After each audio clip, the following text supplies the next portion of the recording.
Good morning, Garland Nixon here with Joti Brar. It's Friday morning. We're going to have a great time. We're going to talk about the state. I had some questions for Joti that I think she may have the answers for. Let's talk.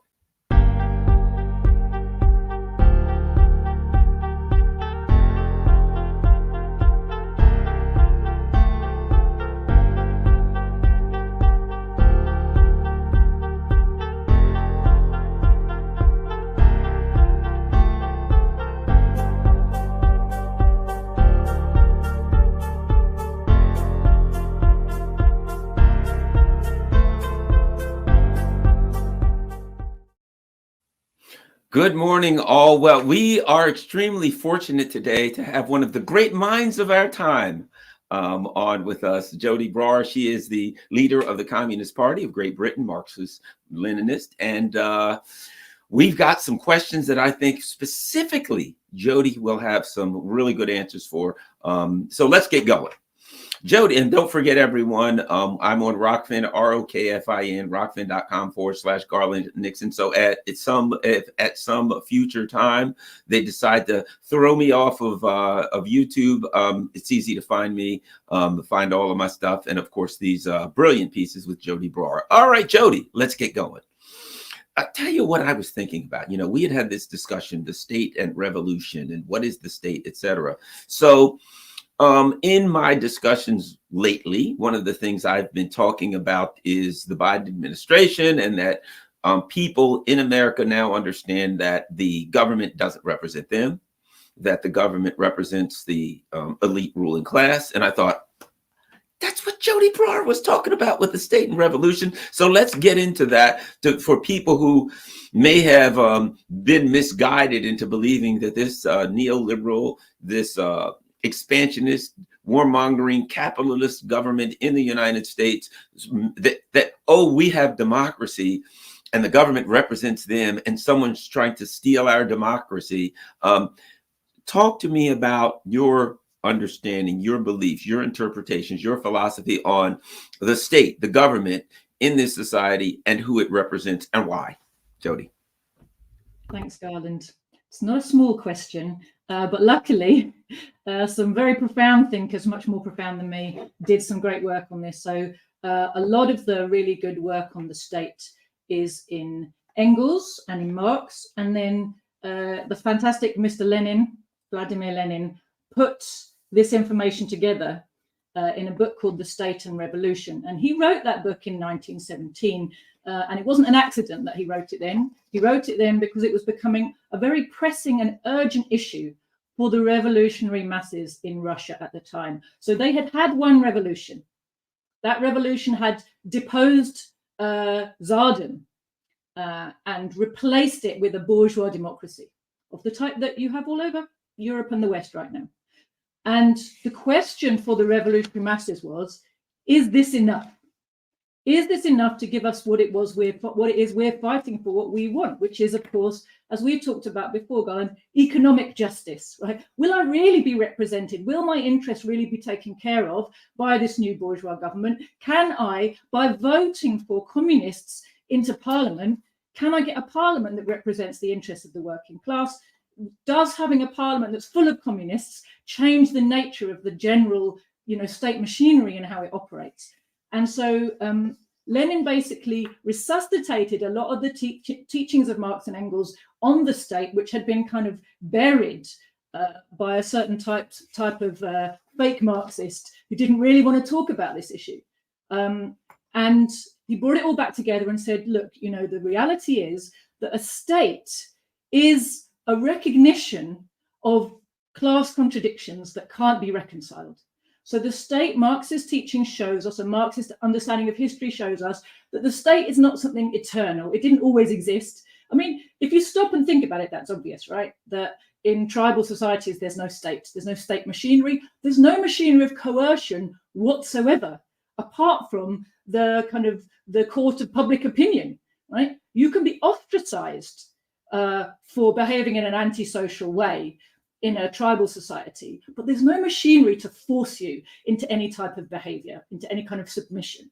And the people who lead your society have been appointed to those positions because of the respect and the trust of the communities that they have earned. Right, so it's a totally different type of society. Now, at a certain point in the development of society, the development of its productive forces, society split into classes. I won't go into why that was now, because we'll be here all day. But that happened at the same time as the society split into classes. The state arose. The state arose to hold down the warfare between classes, because if everybody was armed and you've got a state made up of classes, then you're just going to have open armed conflict all the time. So the state arose not only to moderate the conflict between the classes, but also to kind of create a status quo that's in favor of the oppressing class, the exploiting class. So in a slave owning society, the exploiters are the slave owners, and the people being kept down are the slaves. And then in a feudal society, the exploiters are the feudal nobility, and the class being kept down are the serfs. And then in a capitalist society, the class doing the exploiting is the capitalist class, and the class being kept down is the proletariat, the working class. And in each case, the state machinery is in the hands of the ruling class. And so you have simultaneously a dictatorship over the oppressed masses and democracy for the oppressors. This is why talking about the state as if it's a kind of neutral, kind of fair institution is just wrong. But also why these ideas of kind of abstract democracy are also wrong. Democracy is something that goes hand in hand with the state, and it's democracy for a certain class. It always has a class content. And so when people talk about democracy, you always have to ask, which class are you talking about? So depending on who's the ruling class, then you know who's got the democracy and who doesn't. What we have in this country, or in the West, in the capitalist countries, is a dictatorship of monopoly capital over the masses, democracy for the monopolists. They get to argue amongst each other. They get access to the newspapers where they can hash out their arguments. They get to control, who are the officials in charge, who's running things, what the policy is, what the army is going to do or not do, etc. How much money the state treasury is going to pay to which monopolies. They get to argue with each other about what the priorities of the state treasury should be, etc. We, the masses, don't have any input into the debate or the decisions.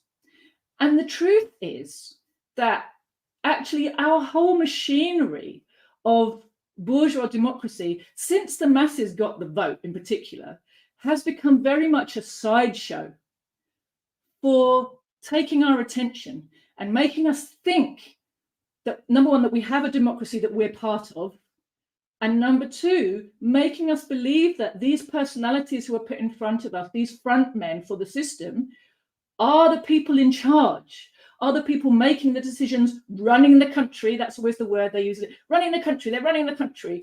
But of course, if you read the other very important book by Lenin, Imperialism, he talks about how, we have a very small, and it's shrinking and shrinking all the time, as more wealth concentrates into fewer hands, the people who are really in charge, the number of them gets smaller and smaller and smaller. But there is a group of people who control the vast majority of the wealth of each country in the monopoly capitalist world, and they are the ones who make the important decisions, and they issue instructions to the editors of newspapers, to the ministers in government, to the civil servants in Whitehall, to the generals in the army. They are the ones. And we don't even know exactly who they are. We don't know where they meet and what decisions they're taking.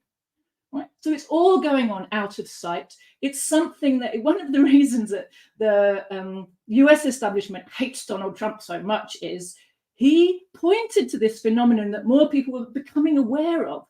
Now, they use this label in the USA, I know, the deep state, or the permanent state, right? They just mean the state.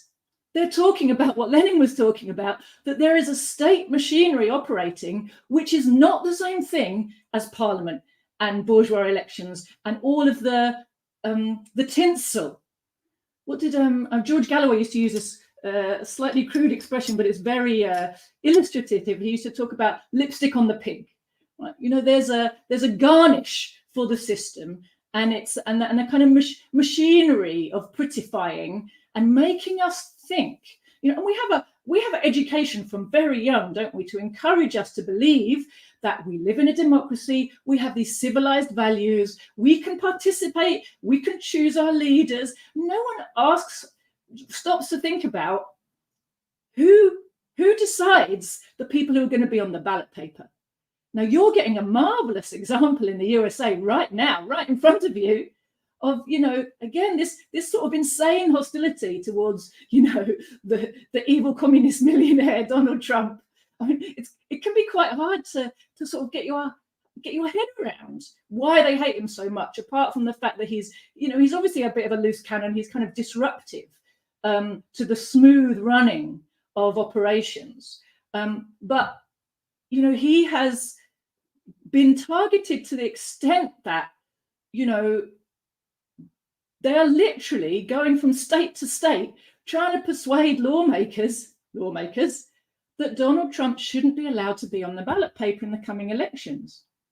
Now, just stop and think about that for a second. I mean, the fact that he could get onto the ballot paper in the first place is proof that he's practically a billionaire, right? You have to have so much money behind you to be on the ballot paper in the USA. It's amazing that someone as rich as Donald Trump can look like an underdog, right? That tells you something about what's going on. Could you, Garland Nixon, just go out and say, I think I'll run for president, actually? Absolutely not. Work, right? You couldn't, could you? So if we all stop and think about that, you know, democracy means anybody can be president and, you know, we can have the candidates of our choice, but we're not choosing them, are we? We're not choosing who is on the ballot paper. And why are so many people turning away from voting? Is it because they're apathetic? Is it because they're stupid? Is it because they don't understand how wonderful democracy is? No, it's because decades of experience has shown them that it doesn't matter who they vote for, they get the same result.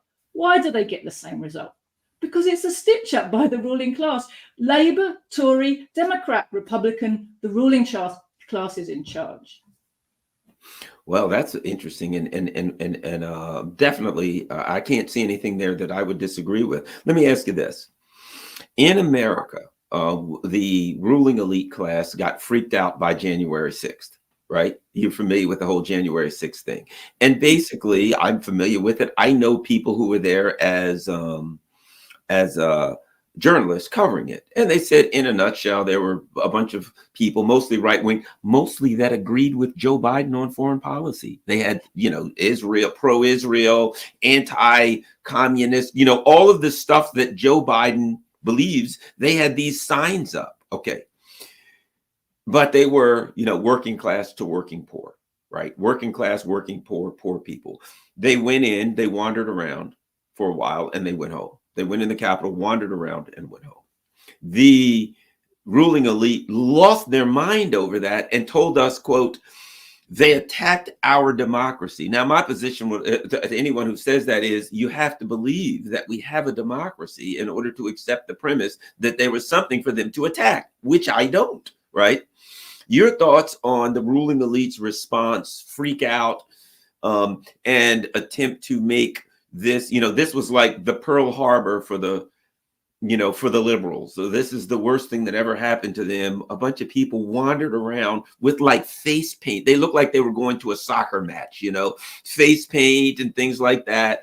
And I think from the looks of them, they kind of acted like they were going to a soccer match. You know what I mean? They were kind of rowdy, but they didn't really hurt anybody. At any rate, your thoughts on January 6th and why the ruling elite are so upset, freaked out about that? Well, it's a really interesting question, Garland. I've got to premise my answer by saying I haven't spent a lot of time giving it deep thought. So if it sounds like I'm talking nonsense, apologies to all the listeners. From a man who studies Zen, I would argue that's the best case scenario. Well, you know, just listening to you then and you know, thinking back to what I have seen and imbibed of it, you know, I don't live in the USA, so I'm not under the same level of saturation about some of these things that you guys are. But you've described this. What actually happened and what is presented as what happened are so far apart that you have to wonder what's going on behind the scenes there, because clearly it's a massive storm in a teacup, and you could say overreaction. Personally, I think it's a fake reaction. It's a hysteria made to silence discussion on an issue. If you question this, then you're a fascist and you hate democracy. And that's a technique that our rulers use all the time when they've got a program they want to push forwards and they don't want a discussion about it. They do it about their wars. They create this wall of media hysteria, and anybody who questions at the tiniest little bit of it is immediately screamed at as facilitating the most evil thing that's ever happened, right? And the thing is, I think personally, people are starting to get a bit tired of this, because these campaigns now, these hysterical campaigns are coming closer and closer together. And even the most sane, sensible, calm question, just, are you sure? Are you sure that's definitely true? Even things like that, the sort of level of hysteria that comes at people who are prepared to even ask any kind of a question about the facts underpinning all of this hysteria are so kind of trampled and cancelled and decimated and sacked and chucked off social media and all of that. Well, that works for a while and then it doesn't. That is my feeling about it all. And the way that the ruling class media talk about January the 6th, well, they know that's not true what they're saying.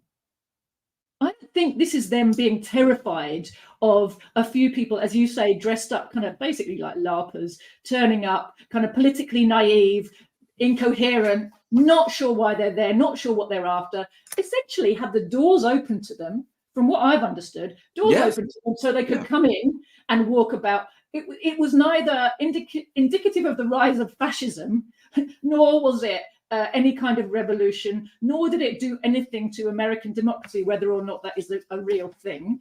It didn't do anything to anybody. That's the truth. Let me ask you a question.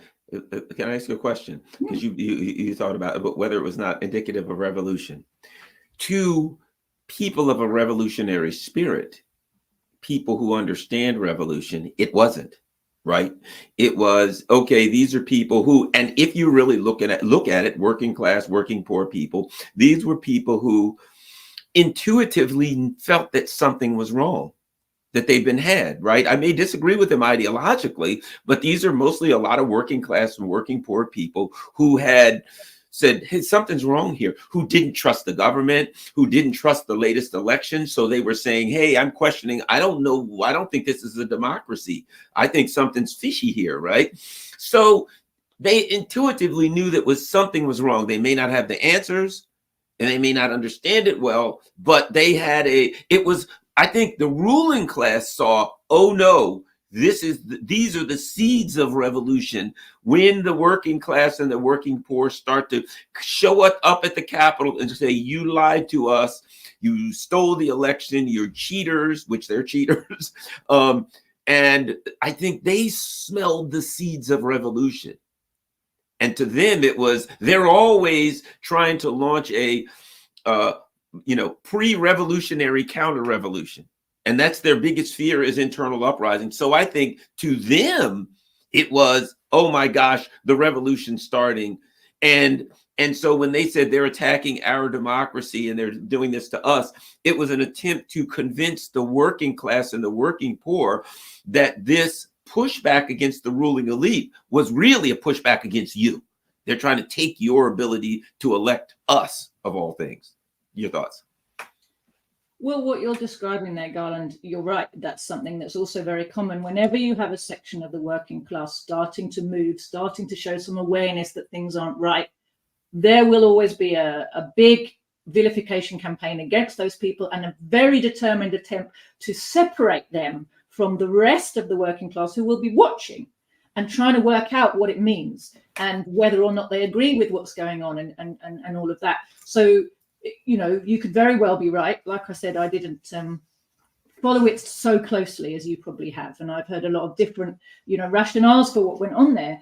But, you know, this tactic of wanting to separate the part of the working class that moves first on any issue, we've seen it recently with Palestine solidarity demonstrations in this country. You know, the biggest one on 11th of November last year, and I'm sure there are going to be more big ones, there was 1 million people probably on the streets of Britain. But our government and our media were firm in insisting that it's just Muslims, which it wasn't, that it's a fringe thing, which it wasn't, that it's the hate march, all these 1 million people on the streets calling for peace, you know, it's a hate march. Or, you know, they were desperate to stop it spreading, to tell the people who are looking on, this is nothing to do with you. And it's not something you need to be concerned about. It's not you. It's a Muslim thing, or it's an anti-Semitic thing. You don't want to get caught up in all this racism, do you? You know, it was really interesting to me. I mean, you know, obviously about the arrest of our comrades for having anti-Zionist literature, but this was a trope. This was a theme through the commentary of every demonstration in solidarity with Palestine through the entire period of the last 3 months. You know, particularly in newspapers like The Times, which is very much an organ of the establishment, they would, even on the days of the biggest demonstrations where they would do kind of live coverage, most of their coverage was not actually about the demonstration, certainly wasn't about what the demands of the demonstrators were or what was the atmosphere on the demonstration, how many people were there.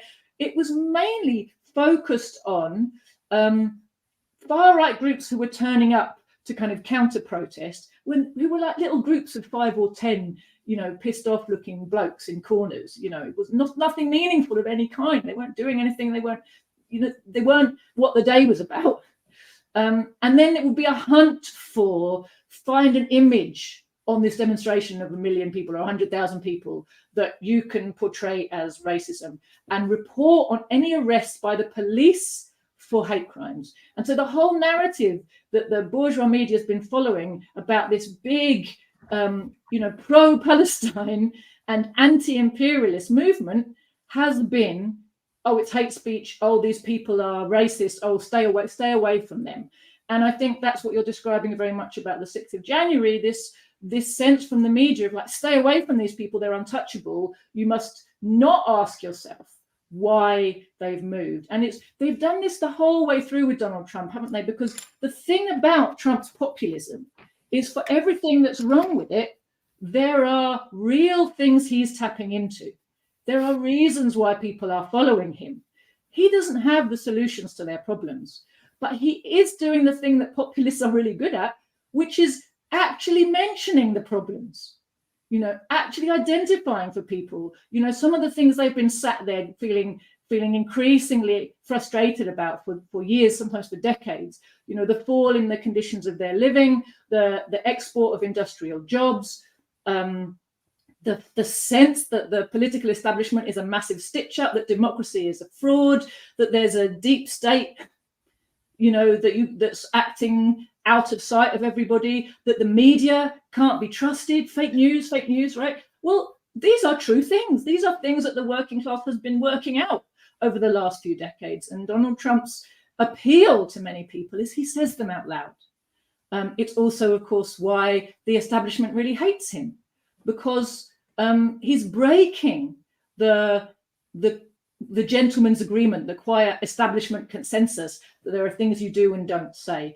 And the fact that someone like Donald Trump exists in this moment is a sign, actually, of a crisis in the system, of splits and divisions in the ruling class, of an increase in the level of class contradiction. You know, the increasing inequalities in American society are causing, you know, an increase in tensions in America. And increasingly repressive state machinery is needed to keep a lid on the simmering anger and resentment of the working class. What's interesting is back in my Fox News days, in the green room, I literally heard, and you're in there, you would hear, as you probably know, when it comes to news, the green room is where you hear the truth before you go on the air. That's where you hear. And would listen to people, very powerful people whose names will go unmentioned right now because everyone would know who it is if I said it. But literally, this was in 2016, literally referred to Donald Trump as a traitor to his class. That's how they referred to him. And I thought to myself, well, I look at his policies, he's not a traitor to his class. But I thought, but I would listen to his rhetoric, and that's what bothers them. And I thought, one of the things it taught me is this. For those of us out here, for those people out here, working class people who say talking about economic classes, it's terrible, it's wrong, it's stupid, that's not what it's about. It seems to me that the ruling class very much understands the issue of class politics, and they discuss it openly amongst themselves. And then they say to us, no, there is no class politics. It's all about, whatever. We're working together. It's us versus whoever the them of the day is. But in reality, they have those discussions, having been around that class, that when you go to an event and they're all there, the concept of Republican and Democrat and these things that they use to divide the working class doesn't exist. They all are there, and the concept is it's us. We're the wealthy people. Not me. I'm not one of the us, but you know what I mean. I just happen to be there for one reason or another there. But I listen to them talk, and the discussion that they have mirrors your discussion in a way, and is an admission openly that everything you're saying is true. But when they walk out, and I think that's the issue, but when they walk out in public, there is a rhetorical discipline that says, we don't say these things. And Donald Trump is saying some of the same things that they're saying internally, and he's bringing that conversation out into the open. And I think part of it is shush, shush, shush. You're not supposed to say that stuff. Your thoughts? Definitely. There's a training for not just the real ruling class, but the kind of next layer down who are the very highest paid mandarins of the ruling class. They might not be the billionaires, but they're the ones who basically run the system, and they get huge kickbacks. They're millionaires, not billionaires, and they're servants. They're not the real bosses, but they're up there. And these people, they need to come from the right class background. The British established a system a long time ago, and it's still pretty much in force, whereby the aristocracy had sort of merged with the capitalist class, and so the eldest son would inherit property, whatever it was. Second son, third son, they're going to have to go either into the army or politics or the civil service or the law or the clergy. What does that mean? It means the upper echelons of every one of the most important pillars of the state are manned by people who were born into the wealthiest families, who've been to the right schools, who've mixed all their lives in the right circles, who know how the game is played, who are totally and unswervingly loyal to the system and understand what is needed to keep it going. Their loyalty will always be to the system. And these people have nothing to do with the electorate. We don't meet them. They are the ones who get these. There's this weird idea, because there are there's salaries and salaries in our system, aren't there? There's the kind of job that you can apply for through the back pages of a newspaper or off a website, jobserve.co.uk or whatever it is, and you send your CV, and you'll get paid based on your level of qualification for the job. And then there's the kind of salary that has no connection with what your qualifications might be. The kind of salaries that the top civil servants, the archbishop or the chief justice or whatever, the top generals or the CEOs of huge companies, these people get salaries which are not salaries. They are kickbacks. They are what is required to keep those people in the style of living whereby they are kind of junior adjuncts to the system, junior members of the ruling class. highly paid servants, whichever way you want to look at it. They're not ordinary. They're not jobs. They're not jobs where you're paid according to the value of your labor, right? You represent, you're in this kind of class. And Lenin talked about, this state machinery that's been created and perfected under conditions of capitalism and then monopoly capitalism, imperialism, whereby, there's this network of people who know one another, who are running every aspect of the state machinery. And they meet each other in these function rooms that you were talking about. When there's the function rooms or the opera room or the club that they're a gentleman's club that they're a member of, or and they've known each other since school. They were in the same rugby teams together, right? They've gone through the same weird rituals together. They were in the Bullingdon Club together at Oxford, whatever. They all went to Oxford or Cambridge, right? There's only 2 universities if you're from the ruling class, and there's this whole network and system of training, developing, shaping the mindset of a certain class of people who are destined to run the system. And those are the people you're talking about. And I think, what we see from Donald Trump is, however rich he is, he's an outsider to that system and seen as disruptive and not reliable. When Donald Trump was elected, we got called all sorts of hideous names because we said, number one, there's a positive aspect to this, which is that the ruling class didn't get its way in the outcome of the election. That's a good thing. That's a sign of the weakness and the degeneration of the US imperialist class. And the second good thing about it was we said he's a loose cannon on the imperialist deck, right? Because he's shooting in all directions and some of his bullets are going to his own side, right? And, we can see something positive in that. There's opportunities for the working class in all of that if we're organized to take advantage of them. If we're not organized to take advantage of them, that's our fault. We've got to do something about that. But when you see splits and antagonisms and chaos in the ranks of the ruling class, this is not something workers should feel sad about. This is something we should be working out how to exacerbate, how to do something with, right? We need to get rid of these parasites. So if they're fighting each other, they're giving us opportunities. They're giving us opportunities to learn truths about the system. They're giving us opportunities to make advances while they're looking the other way. All of that is, that's our job, right? But to identify yourself with the system to such an extent that you just sort of moan about the fact that, US imperialism is being represented by somebody on the world stage who I don't identify with. It's like, why are you identifying with US imperialism? You should be glad. If it looks rude and evil and horrible, be glad. That's what it is. Right. I've often said Donald Trump is the most accurate representation of the U.S. empire that I've ever seen.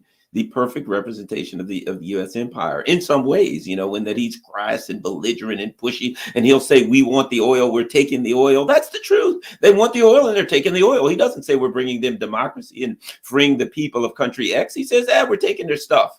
Good, great. Come clean. Because then, as you said, we can point out, we told you they're taking their stuff. The guy's saying they're taking their stuff. So it makes it easier for us. I did an interview this morning. And they asked me about 3 years of the Biden administration. Again, I talked about a number of things, but one of the things, as horrible and frightening as it is, as dangerous as it is, and I like to be positive and believe that we'll all make it through this. But there is a positivity to this, and that is, in a different way than Donald Trump, the Biden administration is revealing exactly who these people are, what they think, what they believe, and why. And I think there's a positivity coming that's infuriating people. People are saying, wait a minute, we don't like this. And I'm saying to people, apparently you weren't aware, but this is what this country has been doing all along. And now they're just more blatant with it. Your thought about 3 years of the Biden administration, what we've learned, and your take on that business about, good, bad, what have we learned, et cetera. Again, in their desperation to find someone who wasn't Donald Trump, it kind of shows you what a paucity of compelling or convincing candidates the ruling class has in the most powerful imperialist country in the world, the richest country in the world, still by a long way. The USA, the best they could come up with against what everybody agrees is a boorish, crass individual, you know, billionaire, whatever, Donald Trump, is a senile man. That's the best they could do. It's kind of shocking. You know, it's an indicator of the total decline of the system, that people with talent, with personality, with charisma, with whatever you might think might connect with people are not doing high-level politics. Why not? Because who wants to represent this system in public? Right? It's a shit job, isn't it?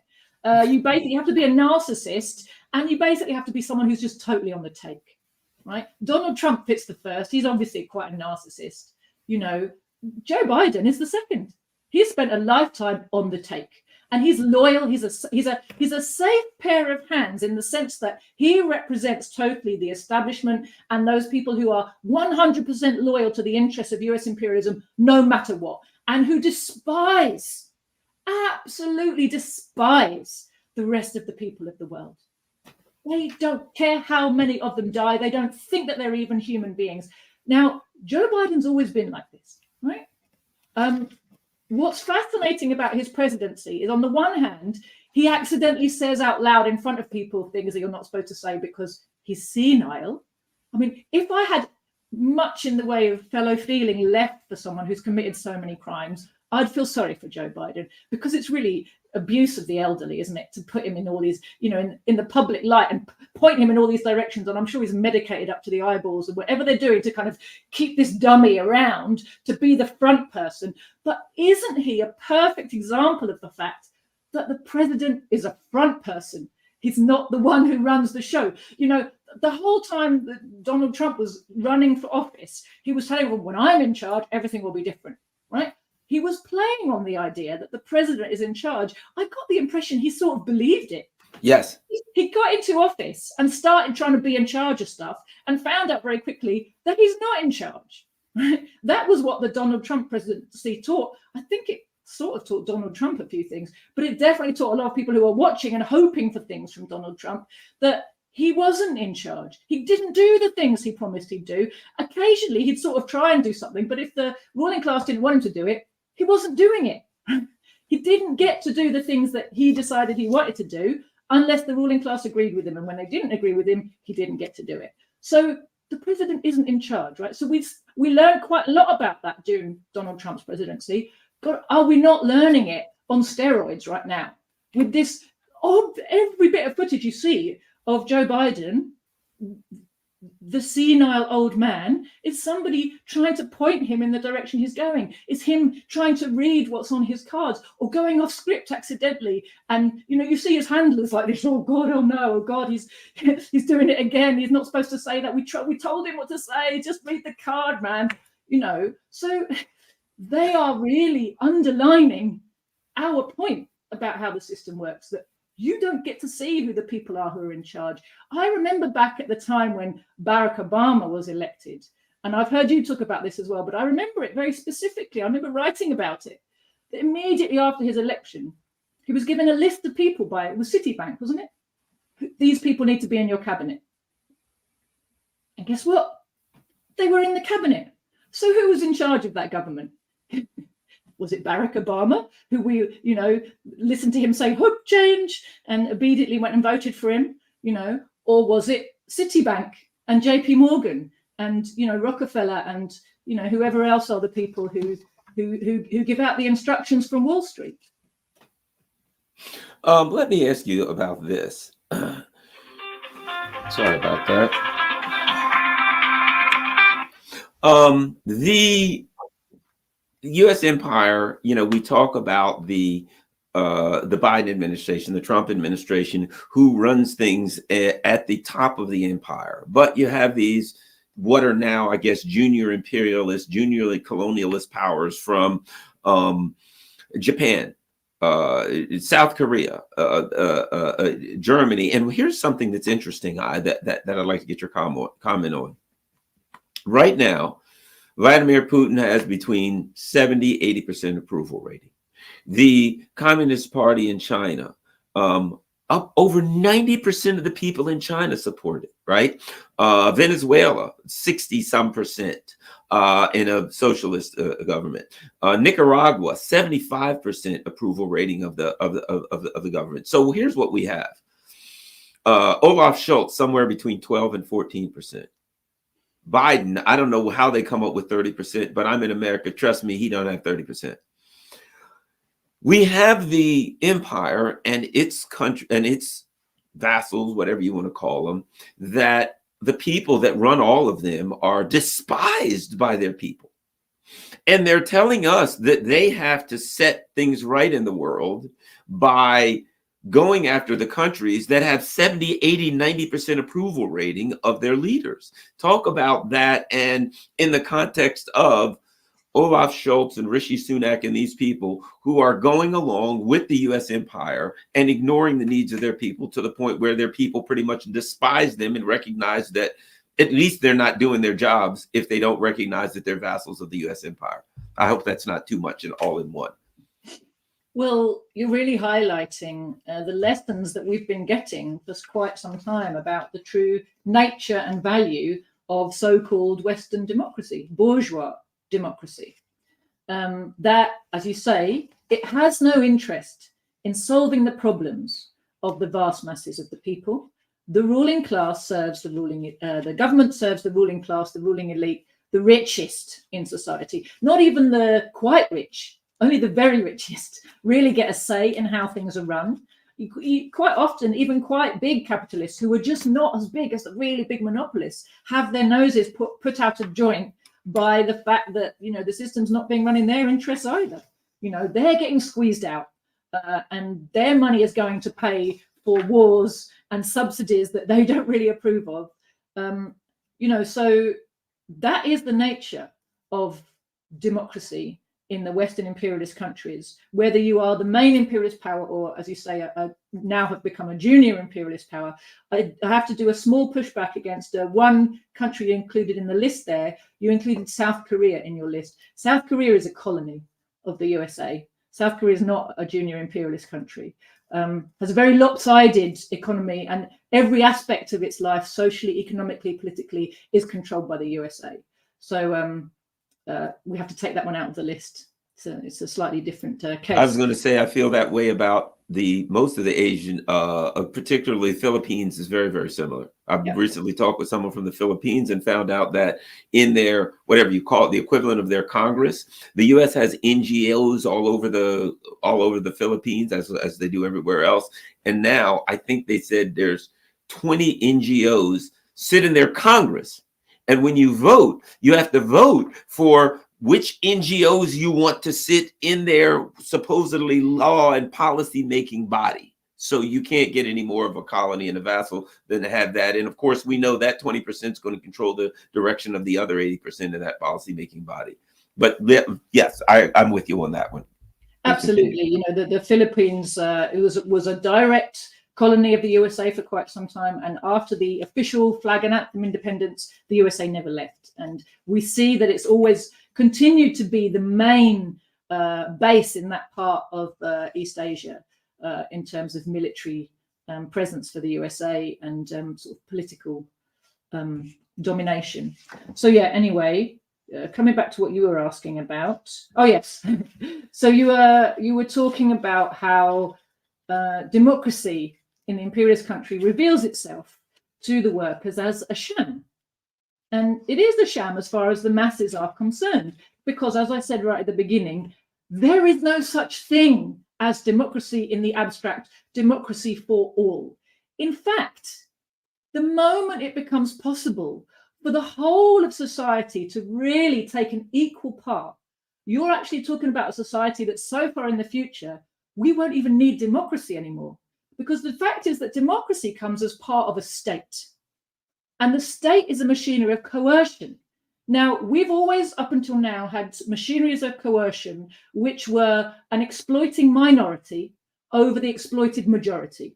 And therefore, it's a very particular type of state, very repressive machinery, very violent, in fact. The whole history of class society is a very violent history. You know, why is there so much violence in our society? It's because by its very nature, our society and its state machinery are violent. We are kept in our place by a huge machinery, which is very, very violent. Okay, a coercive machinery. And democracy itself, although it's presented to us like it's wonderful abstract kind of, pure concept of like, oh, it's the perfect system. Democracy is an expression actually of coercion, because what do you do in a democracy? You subordinate the will of the minority to the will of the majority. Now, there's also a caveat to that, which is within certain class frameworks. So in the slave owning class, they invented democracy, the Greeks, right? The slaves didn't get a vote. It was a wonderful democratic system of finding out the will of the majority of slave owners. But then there's a machinery of coercion, because those who don't agree with the policy have to go along with it. So part of the state's job is to coerce the minority into accepting the will of the majority amongst decision makers. Yeah. So this is what we also have in a capitalist society.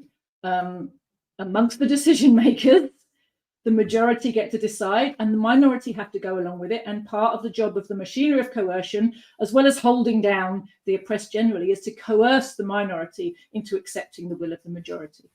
Now, when the workers take control and set up a socialist system, we won't be able to use the same state machinery, because the state machinery that's existed so far, each time there's been a revolutionary change in government and in system, in economic system of society, from slavery to feudalism, from feudalism to capitalism, the new ruling class was still an exploiting ruling class. They were doing it in a slightly different way. They were presiding over a differently organized society, but they were still an exploiting minority class. And so they took the old machinery of repression and they expanded it and perfected it a bit more each time. So the feudal state's bigger than the slave owner state, and the capitalist state is bigger still. And by the era of imperialism, it's become gargantuan. Right? The state of the monopoly capitalist is the biggest, most perfect in the sense of repressive machinery, state machinery that society has produced. But it's precisely so big because it's acting in the interest of such a tiny minority. So the coercion needs to be huge and all-encompassing in order to keep society functioning in favor of this tiny minority. When the working class takes power, it also needs a state, because it has a class it needs to repress. But the state has to be a different type of class, because for the first time ever, the class that's in charge, the class that's now trying to hold down another class, is the vast majority of the population. And the class that we will need to hold down after the revolution has happened, and we're trying to build socialism, that class is the former exploiters. So our machinery of necessity will be different. When you're saying that the right to be armed and the right to run society is now given to the vast masses, but taken away from a small section of former exploiters who we're not going to let them come back, right? We've got to keep them down until such time as, they've kind of disappeared out of history. Well, then it's a different type of state machine, but it's still a state machinery, still a machinery of coercion. It's still democracy for the working class, and we'll deny democracy to the exploiters who've been removed for a serious period of time, right? It's not instant freedom for everybody, because you don't start with a level playing field. We've got a new society to build, and in that period there will be a state machinery. And by the time the state machinery is no longer needed, there's also no longer any need for democracy, for any type of coercion. You just have cooperation and decision making that's just kind of done collectively because people have learned how to do it. Just like we used to know how to do it in the old tribal days, in the future communist days, we'll also have acquired these habits, developed these skills, learned how to run production, learned how to run society, and we'll be doing those things together, and we'll be doing them through, everyday consensus activities, and gradually all the machinery of coercion will steadily disappear. But it can't be got rid of immediately we get rid of capitalism. It's not possible. We've got a new society to build, and we've got a whole load of exploiters to hold down. Let me ask you this. When the discussion of democracy, right? Okay, so here's the way I see it today. The minority, tiny minority in the ruling elite, right, They make the decisions, they choose everyone, they choose the directions, etc. But they must convince the masses that they're the ones doing it. You know, they must say, okay, look, we have to repress people going against whatever it is that we say everyone should do, because it's really what you want. This is an expression of democracy. So it's a matter of a tiny minority making decisions that aren't in the best interest of the masses, then using government coercion to hold down the masses, right? So now the government coercion is, I'm a member of this tiny wealthy class. We're going to make a decision. Now we're going to use the government to censor people. You can't be on Twitter. You can't be on this. You can't say that. You can't spend money. We're going to freeze your bank accounts. We're going to do whatever we need to do to stop you from pushing back against our narrative. But it's really a narrative of this minority of elite rulers. But we must convince the masses that what we're doing is protecting your interests. It seems to be a strange contradiction there, and it's getting more difficult for them to convince the masses. There's more and more pushback. The people seem to be waking up to realize that the government's using coercion, but not to even push, we may have issues with it, but not to even push a majority opinion against the minority that disagree with it. They're actually using coercion now to push a clear minority opinion and view and suite of policies, shall we say, on the majority. Your thoughts on that? It's becoming clearer that that's how, this is what you've described, Garland, is how things have always been in capitalist society. It's becoming clearer for us that that's how it is, because our conditions are forcing us to see that the story that's given to us doesn't fit with our experience. Now, you know, in post-war conditions, in Western imperialist countries, when the welfare state kind of peace settlement bribed people into feeling that they had a stake in the system and that the state was neutral and spoke for them, and everybody paid their taxes and everybody got something back in return, you know, they had an illusion that the state was something neutral. And of course, so we've got this habit of thinking that way. Of course, the ruling class also has a monopoly on a massive monopoly on the information sphere. And that includes the cultural machinery, you know, Hollywood and all of that, and computer games and all of the ways in which, you know, narratives are pushed at us, the publishing industry, as well as its monopoly on the education, academia, you know, what's produced by grown-up scholars, and the school syllabuses, what we learn in school, you know, what's in our TV programs, you know, right from when we're tiny all the way up.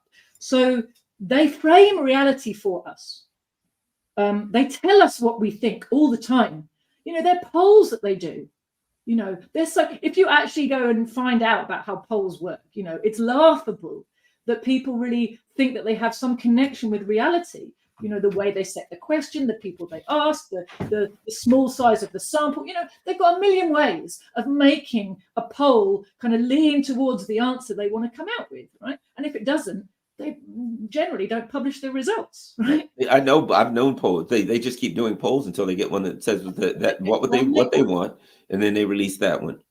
Absolutely. So you understand, you know, and it's the same with a lot of scientific research. You know, it's backed by multinational corporations. There's something they want to get to, and a lot of the research that produces answers they don't like gets shelved because they're paying for it.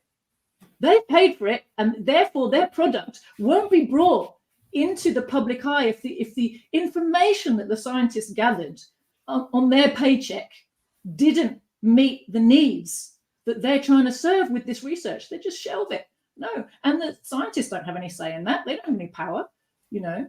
So the narrative is entirely shaped by a monopoly class and its monopoly hold on things, and they work very hard to keep their control of the information sphere. And on the one hand, you know, they've seen the opportunities of the internet in terms of direct marketing into people's brains. Right? Mm-hmm. I mean, literally, you know, we've now got this thing in our pockets, which is, you know, totally fragmenting and alienating our society and turning us even more into the most fragmented, isolated individuals, where we have a much stronger relationship with our phone than we do with any of the people around us. We certainly have more sense of community with people we've never met online than we do with the people around whom we live and work, right? So it makes us very good for kind of targeted marketing and targeted pushing of ideas. But despite all of those things and all those ways in which we're isolated and alienated and broken apart and confused and misdirected, and despite the huge monopoly of the internet as well as other communication media, there are ways, and the internet has proliferated the ways in which other messages can get through. Now, what you'll notice is that because of this, the ruling class has to work extra hard to counter the possibility of people finding the truth. You know, back when I was young doing politics, the way that the ruling class countered the possibility of the working class finding Leninism was to create 57 varieties of Trotskyist organization, all claiming to be Leninist, all selling you their Bolshevik newspaper, right? So as somebody who might be interested in this, in real Leninist information, you have to work very hard to find it because it's buried underneath a pile of 57 shouty Trotskyists, right? And most people never found it as a result. Right. So it's very effective. The flooding strategy is very effective. And the ruling class is, particularly, definitely in Britain, very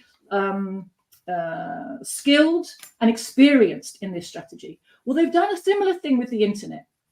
The communists can put anything they want on the internet. And if people know how to look, they can find it. But in order to make that difficult, the ruling class has seeded a whole lot of nonsense to distract, confuse, and also to make the whole idea of looking for information on the internet seem ridiculous. You know, it's like, you know, do you remember that whole campaign about 5G being dangerous? Yes. And to silence that, to make sure there was never any discussion about whether or not there is an issue, in fact, with super high frequencies being sort of pumped everywhere, which, you know, I'd quite like someone to do some serious research into that. I think that's a useful health question, right? We're not allowed to ask that question. And one of the ways they closed down that conversation was they seeded all of these crazy conspiracy theories about how people who question 5G think that it's inserting something into your brain with a, I don't know, you know, Bill Gates's chisel or I don't know what, you know. And so the ruling class is very good at hiding meaningful talking points underneath a flurry of kind of fake ones of distractions and confusions and creates lots of rabbit holes for people to fall down essentially and get lost in while they're trying to find true information. But what that's telling you ultimately is the reason they have to do that is because many people are looking for information. One of the reasons I say to my comrades, no, we must keep producing our newspaper and we must extend its circulation and find ways to connect it with people is if printed material didn't matter, the ruling class wouldn't be sponsoring all of these fake Marxist organizations to keep producing it. It does matter. It does matter. And they're making it hard for us to get through. But the fact that the ruling class has identified that this is an important sphere to try to dominate tells you that we can't just give up the field, you know, and they do that constantly. And the fact that they keep doing it tells you actually that it's a sign of their weakness. It's a weakness they've identified, and it's a sign of their weakness that they need to work so hard to try to dominate a sphere that you'd think they had total control of. Last thing I'd like to talk about, since we're talking about the state, something that is kind of fuzzy to me, so I'll throw it out and get your thoughts on it. The Middle East. I've been commenting on the issue of the state versus civilization versus tribes, etc. So you have the U.S. and Israel, and you know my position, for those who don't know, is that Israel is an imperial military outpost. It is a fort of the U.S. empire, nothing more. We could talk a lot. There are a lot of other things to discuss. There are a lot of about that, certainly, but in essentially it's a fort of the U.S. empire. It is a military outpost in the Middle East where this oil is the lifeblood of industry, and the U.S. wants to be able to control or at least affect the flood of the movement of this in lifeblood of industry in the U.S. right now, for better or worse, in the world. Okay. And the U.S. generally is accustomed to, okay, this country X, we can do this to country X, we can cut money off of country X, blah, blah, blah. But in the Middle East, there is a civilizational connection, a moral connection, a connection where people are connected through a shared set of values, right? As opposed to a flag that's red, white, and blue or whatever color, right? And so the U.S. empire is having trouble figuring out who and how to fight, because you've got Hezbollah, which is not a state actor, which is part of they call it the resistance, which you've got Yemen. Yemen, interesting in that, who does the government of Yemen represent? Yemen goes out, pushes back in the Red Sea, and millions of people come to the streets, literally millions of people go to the streets in this impoverished country and say, who cares about the U.S.? Fight them, do whatever. If they bomb us, if some of us die, so be it. We're doing what we ought to do. So the government of Yemen has been given the green light by their people. Do what you got to do. Push back against it. So the U.S. now has, you got Hezbollah there. They're not exactly a state actor. Hamas, exactly a state actor. Yemen, they're all connected. Iraq. So you've got all of these people that are connected through a shared set of values, a civilizational group. And it's like the U.S. empire wants to go bomb or punch a state, but there's nobody really to punch, because it's not, as you said, a state actor. To me, it's more a shared set of values that bring the people together to say, we don't like what's happening, and we're all going to act independently and individually and in a way collectively to address this. And I found that an interesting dynamic where you've got this concrete set state, the state of all states in the U.S. empire, struggling, wanting to fight, but not really knowing who to punch. And if they punch the wrong person, it's going to blow up in their face. So at any rate, your thoughts on that dynamic in the Middle East? I think it's interesting. It definitely is. And you've put your finger on something, which is that the US has found itself confronted with a many-headed hydra. And in fact, there is no right way for the USA to punch. That's why it can't solve its conundrum. That's why whatever war game it runs, like, if we punch this way, oh no, because that's going to happen. No, we do that. No, that's going to happen. No, well, there's a reason for that. What you've identified now, I would look at it slightly differently. It's got nothing to do, from my perspective, what we're seeing in the Middle East now has nothing to do with tribes, religions, nationality, civilizations. It has to do with shared goal, the goal of liberation. It's a national liberation consciousness, which brings together all these disparate forces, which are, our media in the West constantly tries to present these people as fractured and divided, because this has always been the aim, and the tactic and the strategy of the imperialists has been divide and rule. And they have tried to tell the people of the Middle East, you're Sunni, you're Shia, you can never get on with one another. You people are Kurds, you people are Alawites, you people are secular, you people over here are Persians, you people are Arabs, you can't get on with one another. Okay, this was the effective imperialist strategy all around the world. They set people against one another. They exacerbated differences. They chose small minorities wherever they were to make into to give privileges to, and try to set them above, the mass of the population around them, and make them kind of loyal little sergeants. They did this absolutely everywhere, and it was very effective in the Middle East. But eventually, bloody, horrible experience and history, and 100 years of history, Garland. It's not like they just worked it out really quickly. There's 100 years of really, massacre after massacre in the Middle East, being held back, being denied their sovereignty, being denied the opportunity to pull themselves out of poverty and use their vast resources, use their wealth, use their intelligence and creativity to create a decent life for themselves. 100 years they've been denied that. All the peoples of the Middle East, whether they're Arabs or Persians, whether they're one of the smaller minority, whether they're Kurds or something else, they've all been denied, you know, and everyone can make a case for why they think their bits had it worse. But the fact is the whole region has been denied the chance to be sovereign and prosperous. And that's, you know, that's all people want at the end of the day, isn't it? They want the chance to run their lives and have a decent life. And they've been held back from that. So what's happened is in their separate spheres, resistance movements have grown in accordance with the historical development of their own particular country. As time has gone by, the understanding has developed that, look, it is the USA that's behind all of the problems in our region. Israel is its sergeant. Therefore, anti-Zionism is at the heart of our struggle wherever we are, whether we're the Syrian Arab Army, whether we're the Iranian Revolutionary Guard Corps, whether we are the Yemeni National Army that used to be Ansarallah Resistance Force in Yemen, whether we are Sunni or Shia, whether we are Hezbollah or Hamas or the PFLP in Palestine, whoever we are, we all have to understand that we are fighting the same enemy, and we will fight better if we fight together. Now, what the USA can never understand, the imperialists can never understand, they know that Iran is the strongest power in the axis of resistance. They therefore assume that every other part of the axis of resistance is under the control and direction of Iran, because that's, of course, how the imperialists work.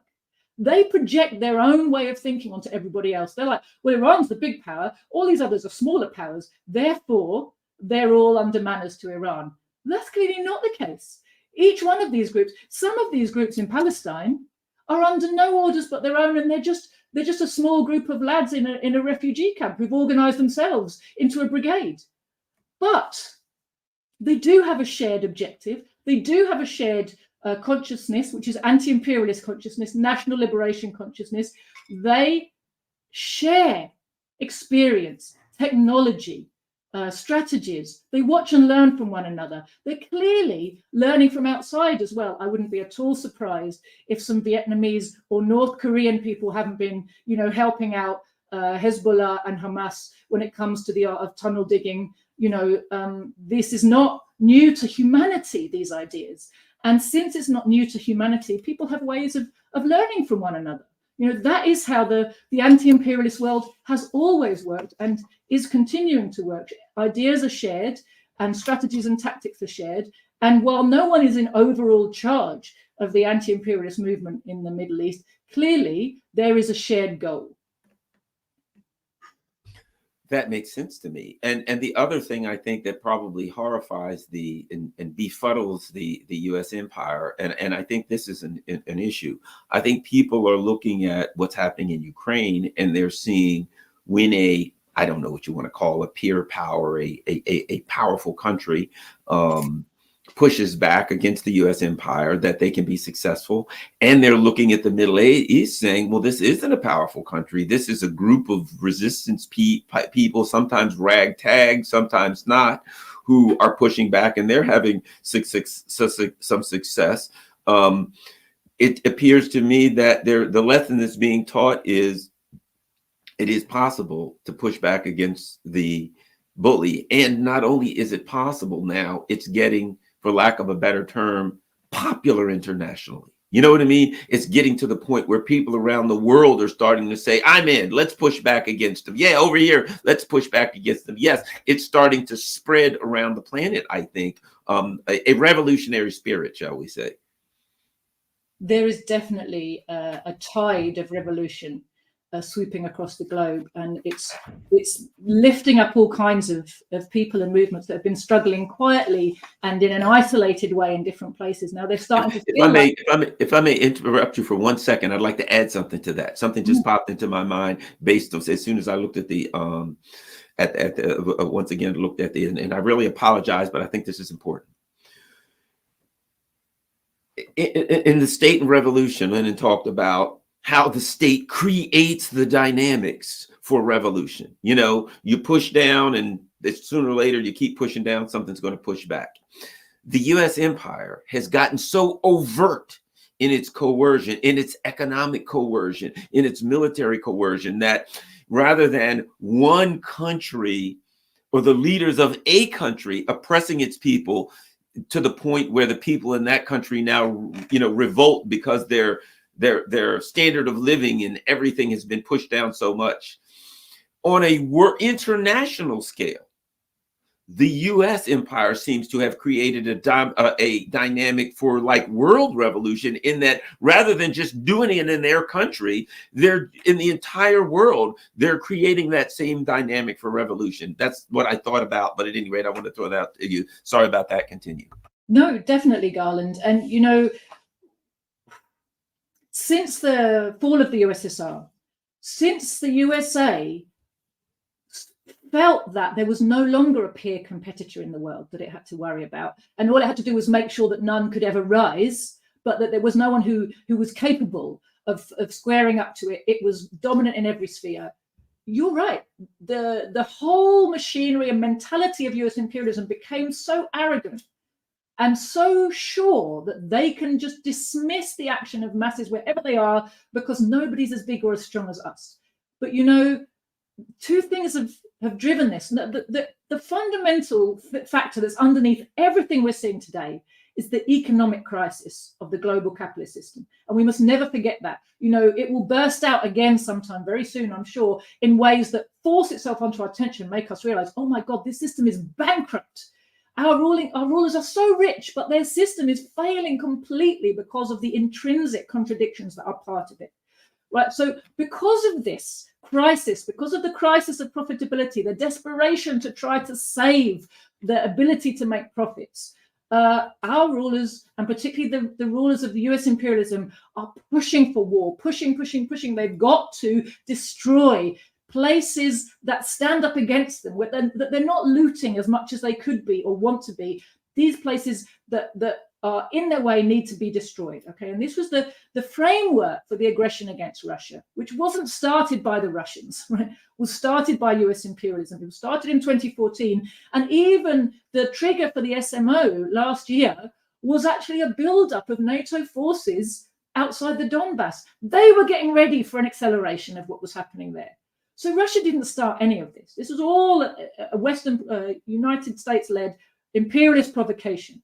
But nevertheless, since they launched the SMO, the Russians, what did they show themselves and the rest of the world?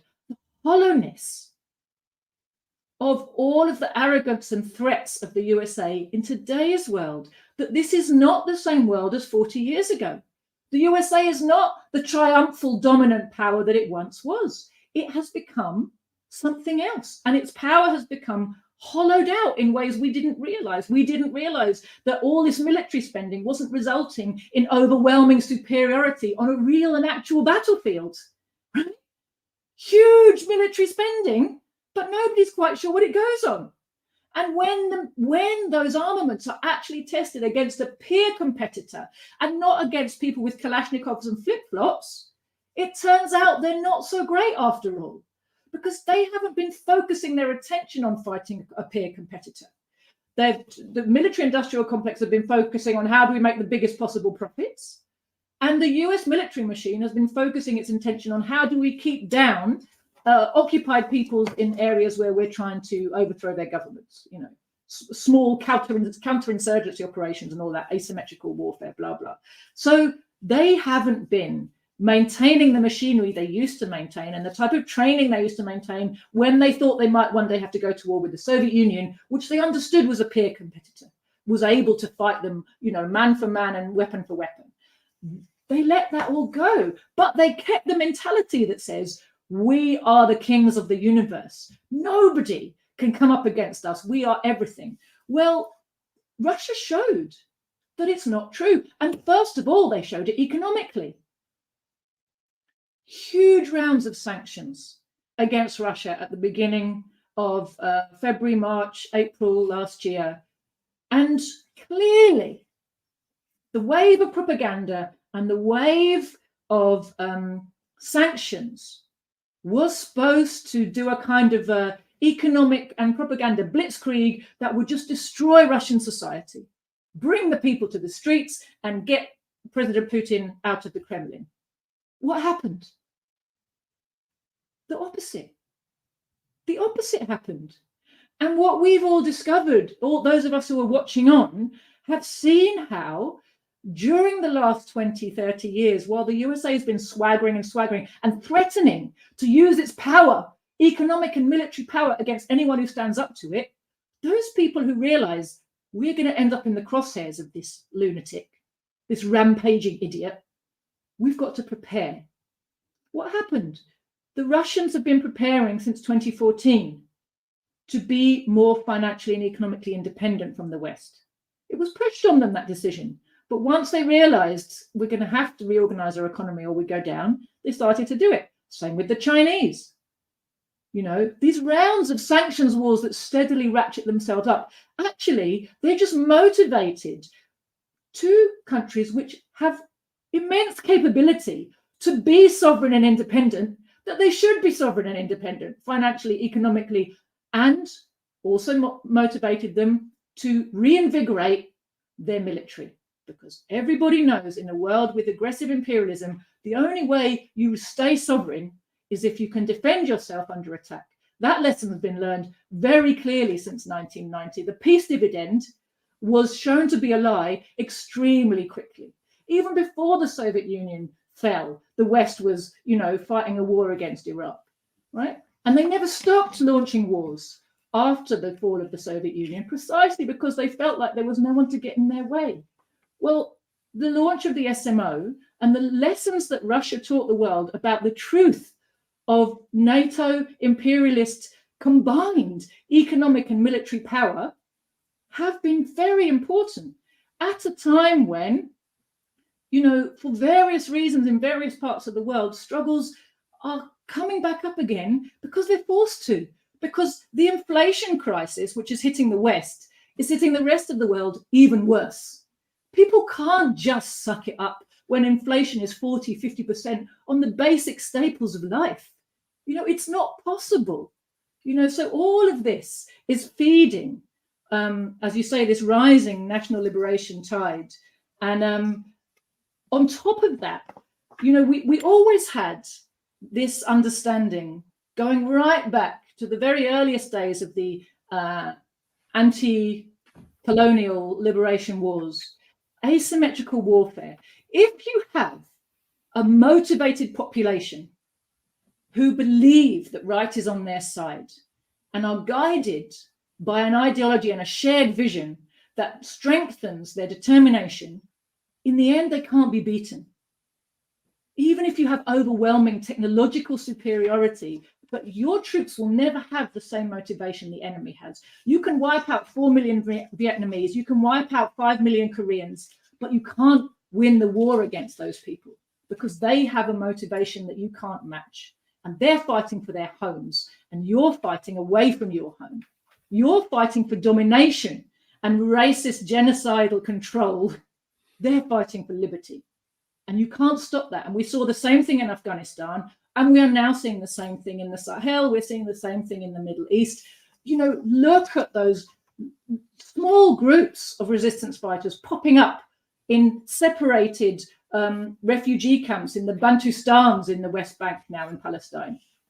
What does it tell you except that oppression breeds resistance? And when the people have had enough, you can't keep them down.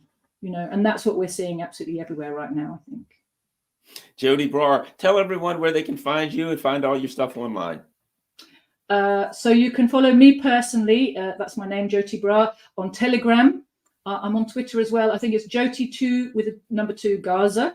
Thecommunists.org is my website, my party's website. The Communists is also our Telegram channel.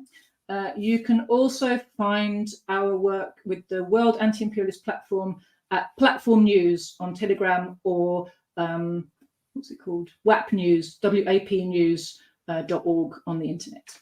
Thank you very much, everyone. Joti Brar, and hopefully every Friday that she is available, we'll be back doing another episode. And I truly enjoy it. I'm sure you do too. We'll talk soon. We are out.